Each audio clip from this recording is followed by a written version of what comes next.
Hapa ni katika viwanja vya Mwalimu Julius Kambarage Nyerere mkoani Morogoro yanapofanyika maonesho wakulima, wafugaji pamoja na wavuvi. Na leo nipo katika banda la bodi ya sukari. Tumezungumza na mkurugenzi wa bodi ya sukari kutaka kujua kitu gani hasa ambacho wanakifanya kuhakikisha kwamba uingizwaji wa sukari kutoka nje ya nchi unapunguzwa ama kukoma kabisa. Langu jina naitwa Nicholas King, mwana Lucy, mwana wa Pakaya. Moja kwa moja kwa maelezo zaidi ni kuunganisha na mkurugenzi wa bodi ya sukari Tanzania.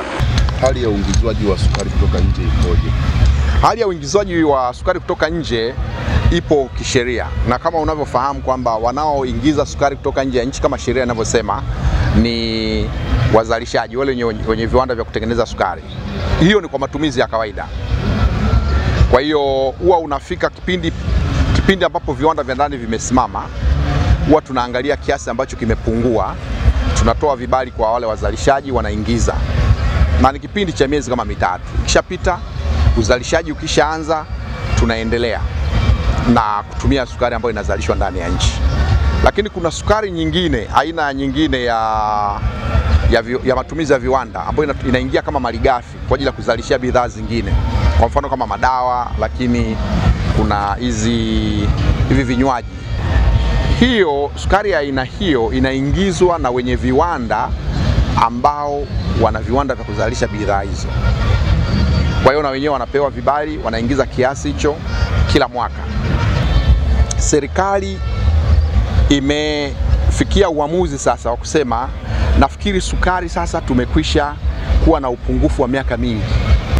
Kwa hiyo sukari tunatarajia kujitosheleza mwaka gani?